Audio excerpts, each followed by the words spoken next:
Hey guys, welcome back to my channel, The ENT Resident.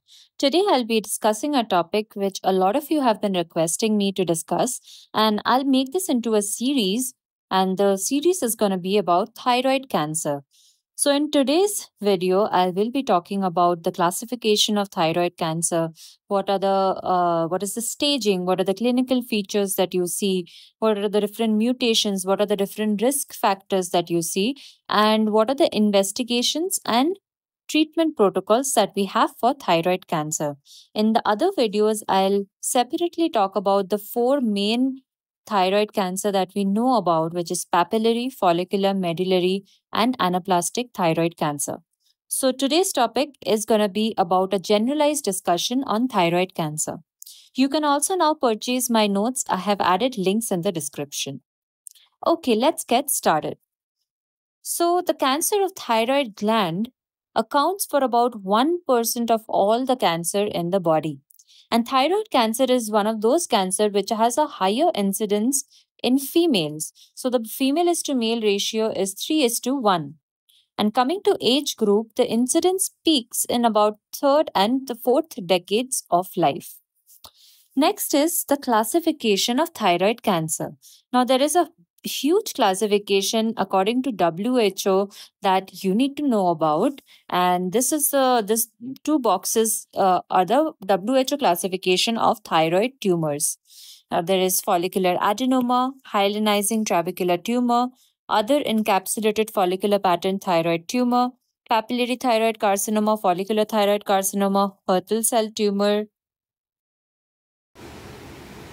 poorly differentiated thyroid carcinoma, anaplastic thyroid carcinoma, squamous cell carcinoma, medullary thyroid carcinoma, a mixed medullary and follicular thyroid carcinoma, mucoepidermoid carcinoma, sclerosing mucoepidermoid carcinoma with eosinophilia, mucinous carcinoma, ectopic thymoma, spindle epithelial tumor, intrathyroid thymic carcinoma, paraganglioma and mesenchymal stromal tumors, hematolymphoid tumors, germ cell tumors, and secondary tumors. So, this is the whole WHO classification of thyroid tumors that you need to have an idea about. But let's try to simplify this classification and talk about thyroid neoplasm classification. So, basically, you can divide it into benign and malignant. Now, the common benign tumors, the most common one is follicular adenoma. Other than that, there are other types like Hürthle cell adenoma, microfollicular adenoma, embryonal ones. So, these are the common benign thyroid tumors. Coming to malignant, we can divide it into primary and secondary malignant tumors. Now, primary ones can itself be divided based on the cells that is involved in malignancy. So, if the follicular epithelium is involved, there are three different types of tumors that can form. The most common one is the papillary adenocarcinoma, which is seen in 60 to 80% cases. And the second most common one is follicular carcinoma, which is seen in 10 to 20% cases. These two are the well differentiated follicular epithelium involving tumors, and the undifferentiated one is the anaplastic carcinoma, and the occurrence of this is seen in about 5 to 10% cases. So these are the three tumors which originate from the follicular epithelium. Second is the tumor originating from parafollicular C cells is the medullary carcinoma, which is seen in 5% cases. And last of all, the tumor which is originating from the lymphoid cells is known as lymphoma. So these are all the primary malignant tumors. Coming to secondary malignant tumors, there can either be metastasis from kidney, lung, colon and breast, or there can be a direct spread, local infiltration from a carcinoma of the larynx and postcricoid carcinoma. So this is in rough the classification of thyroid tumors. Now let's talk about what are the different risk factors in the development of thyroid tumors. First of all, coming to age. As I spoke about before, third to fourth decade is the time when most thyroid tumors are seen. And over 65 years of age is a risk factor, particularly for anaplastic carcinoma. Second, coming to the sex, females are more at risk than males in developing thyroid cancer. third is a family history, a positive family history of thyroid cancer.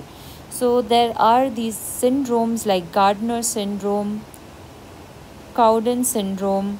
These are all syndromes where we see more commonly a development of thyroid cancer.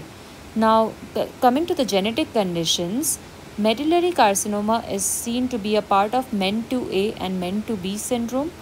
And papillary carcinoma, as I just mentioned, is seen in Gardner syndrome, even in Cowden syndrome.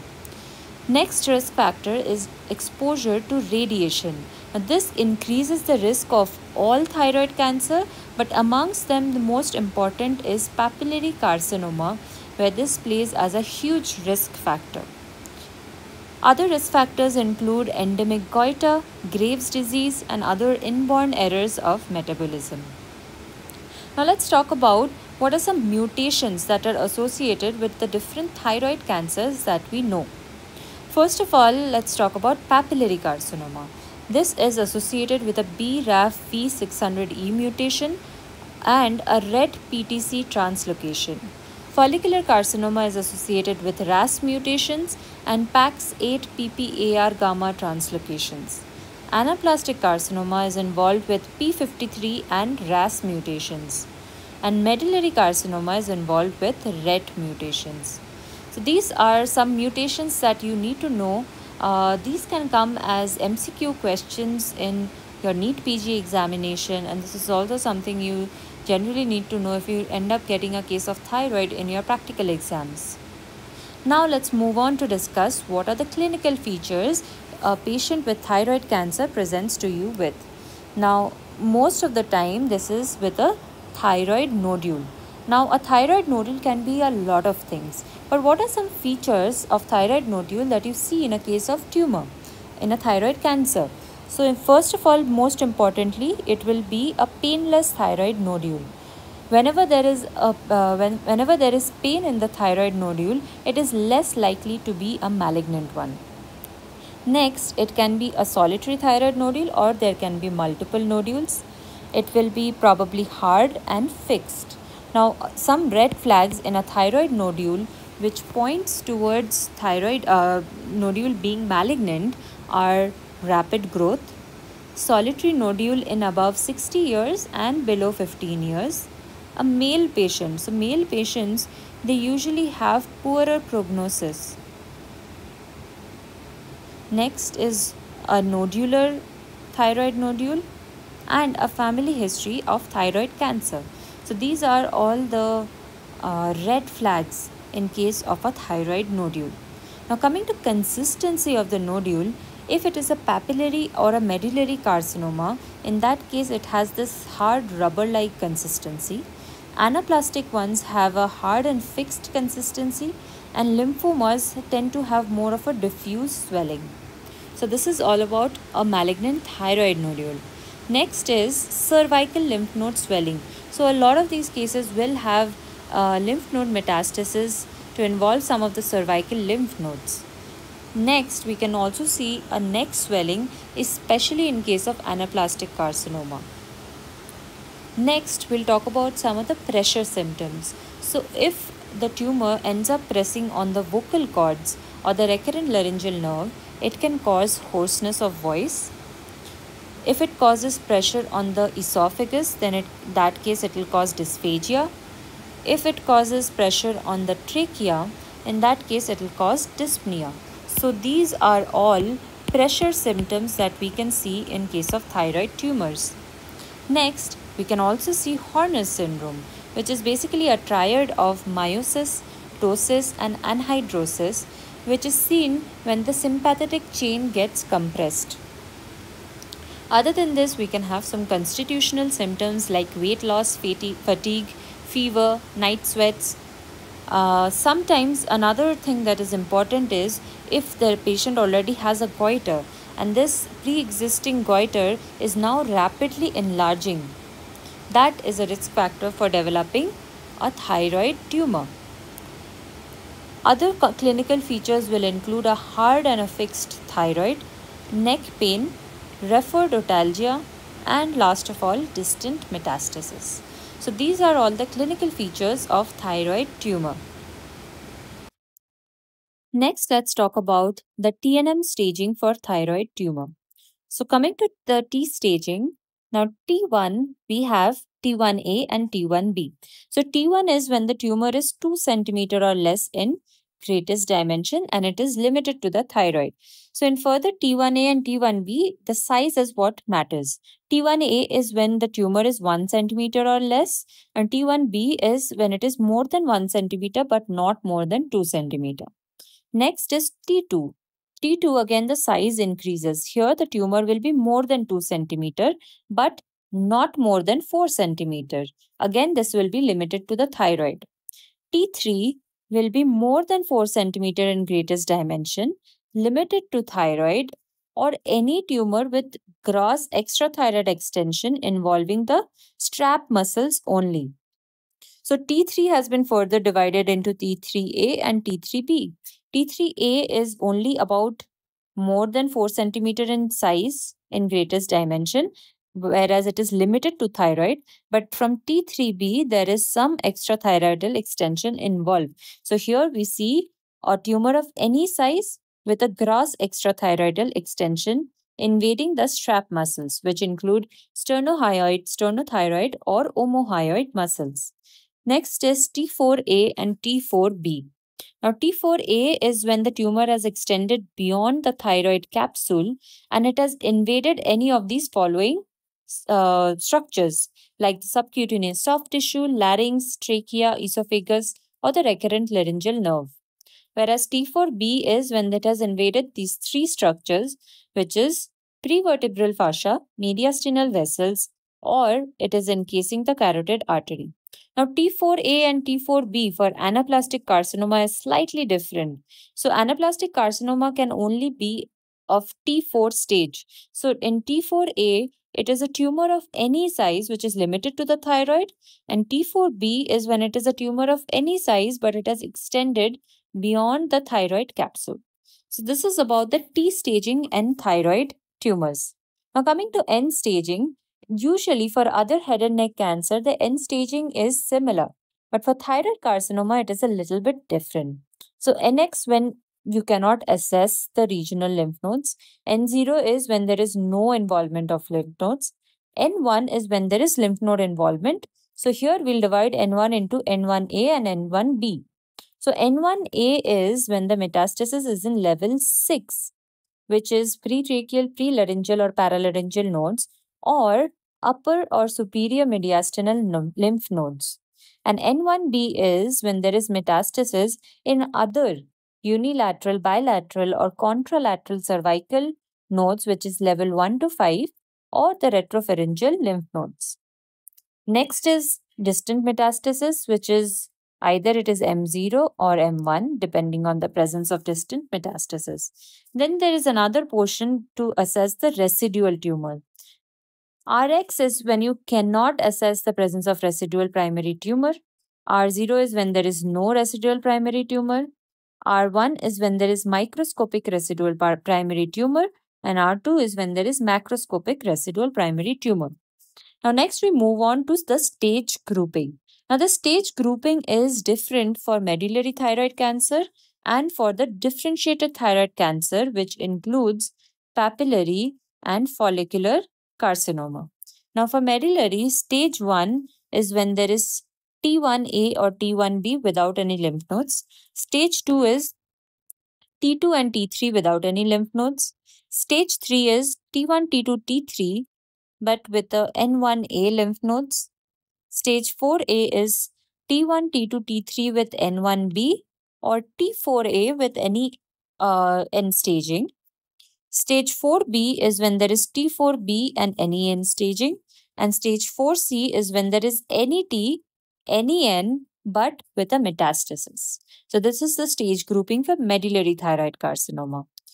Now coming to papillary and follicular, it is different for under the age of 55 years and over 55 years and above. So under the age of 55 years, there's stage 1 and stage 2. So stage 1 is any T, any N without any mets. And stage 2 is when there is metastasis. Coming to 55 years and older, in that case, stage 1 is T1A, T1B, T2 with no lymph nodes. Stage 2 is when there is T1, T2, T3 with a N1 involvement or a T3 with a N0 involvement. Stage 3 is when T4A comes in and any lymph node involvement. Stage 4A is when T4B comes in with any lymph node involvement. And stage 4B is all about the metastasis. So this is all about the TNM staging for thyroid cancer. Now we move on to discuss what are some investigations that we'll perform in any case of thyroid cancer. So when we perform a blood work, we'll see that the ESR will be elevated in all the malignancies of thyroid gland. Next, we perform the thyroid function tests where we see T3, T4 and TSH. So this will help you to diagnose any kind of overt thyroid dysfunction, whether there is a hyperthyroidism or a hypothyroidism. In case of malignancies, this is important because it will help you in providing a baseline for the post-operative management of the patient.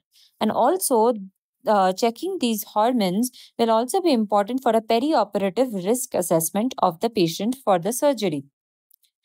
Next investigation is doing the anti-thyroid antibodies to rule out any case of autoimmune thyroiditis which can mimic a case of malignancy clinically. Next, we'll perform serum thyroglobulin. Now, this is important for follow-up of patients with thyroid malignancy after you have performed a thyroidectomy and given the patient post-operative radioiodine. So, this is more of a follow-up. This is more of a follow-up of the patient post-surgery and radioiodine ablation. Next test is serum calcitonin. Now, this is important. Why? Because this is a marker for medullary thyroid carcinoma. If you check this, you may be able to detect early disease and guide the patient for screening for MEN2 syndromes, where you can find a MEN2A and MEN2B have been associated with medullary thyroid carcinoma. Next, very, very important first line imaging for thyroid nodules is ultrasound of the neck. Now, when you perform an ultrasound of the neck, what are some features that you look out for which will suggest a case of malignancy in the thyroid nodule? So, these features are hypoechogenicity of the nodule, ill-defined margins, taller than wide shape, microcalcifications, and increased intranodular vascularity. So these are all the features that you should look out for when you're performing an ultrasound of the neck, and this will be your first line imaging for a case of thyroid nodule. Next very important test that we'll perform is a fine needle aspiration cytology. Now, this is the gold standard for diagnosis for most of thyroid cancers, except for a case of follicular carcinoma, because it is not, in this case, it is not able to differentiate between adenoma and carcinoma because of not being able to check for capsular invasion. So, in case of this, it may come off as follicular neoplasm. So, FNSC is not diagnostic in case of follicular carcinoma. Now, FNSC performed under the guidance of ultrasound improves its accuracy, and when you report the cytology, it is reported using the Bethesda system. Next, moving on to cross-sectional imaging, which is CT scan or MRI. Now, this is done for multiple reasons. First of all, to find the location and the extent of disease, to check for involvement of the thyroid cartilage, check for retrosternal spread, involvement of all adjacent structures, assessment of the cervical lymph nodes. This will point towards lymph nodes involvement, lymph node metastasis. And we'll perform a CT abdomen only when we are suspecting a lymphoma. So we do that for lymphoma staging and in suspected cases of pheochromocytoma. So these are all the reasons why we perform CT or an MRI. Next, we come on to thyroid scintigraphy. Now, this thyroid scintigraphy helps us differentiate between cold and hot nodules. Now, what are some scans which are done here? First of all is the technetium 99mm scan. So, in case of the cold nodule, it can be an adenoma, it can be a carcinoma, cyst, or dominant nodule in a non-palpable multinodular goiter. So, a chance of malignancy in case of a cold nodule is about 20%. Next is hot nodules. Now, hot nodules are unlikely to be malignant. So this is technetium 99M scan. Next is meta-iodobenzyl guanidine scan. This is done in suspected cases of MEN syndrome because this is taken up by pheochromocytoma and medullary thyroid cancer, both. So that's why we perform it. We use it in the case of suspected MEN syndrome. Next is a gallium citrate scan, which is useful in detecting lymphoma in long-standing cases of Hashimoto's disease. And last of all is the iodine 131 scan, which is used after surgery to ablate any residual thyroid tissue. So these are all the uses of thyroid scintigraphy in thyroid tumors. Next, let's talk about a few special tests that we may perform. So, if you suspect, this is something I already mentioned, if you suspect a case of medullary thyroid carcinoma, in that case, you should do a serum calcitonin and a CEA, carcinoembryonic antigen. Now, other than that, in case of suspicion of MEN2, we can do a genetic testing for red proto-oncogene mutation. And in anaplastic carcinoma, we should perform a core biopsy. This anaplastic carcinoma is actually a very aggressive thyroid cancer. Last of all is laryngoscopy. Now, laryngoscopy is important. Why? Because that helps us in checking for the vocal cord mobility. Now, vocal cord mobility can be affected in case of a thyroid tumor if it has invaded the recurrent laryngeal nerve. So, this basically helps you in setting a preoperative baseline because when you perform thyroidectomy, you may end up injuring the recurrent laryngeal nerve. In that case, it will lead to a post-operative hoarseness of the voice. Performing the laryngoscopy helps you in setting a preoperative baseline. It is also important for surgical planning for the patient. So these are all the investigations that you have to perform in a case of thyroid cancer. Last of all, let's discuss the treatment options that we have for thyroid cancers. Now, here we'll not be discussing in details about which treatment to follow in which particular cancer. That will be discussed as I discussed in separate videos about each of those cancers. But here we'll just know about what are our treatment options available. So, our first option is a surgery for the primary tumor and the lymphatic metastasis. So, for the primary tumor, we have thyroidectomy, and for the lymph nodes, we have neck dissection. Now, coming to thyroidectomy, there are different types that we can perform. First of all, there's lobectomy or a hemithyroidectomy, where we remove completely one lobe and the thyroid, or one lobe of the thyroid and the isthmus. Subtotal thyroidectomy, where we remove a bilateral removal of more than half of thyroid gland and the isthmus. Near total is when you remove completely one lobe, the isthmus, and removal of greater than 90% of the opposite lobe. Next is near total thyroidectomy, when we remove both lobes and the central isthmus.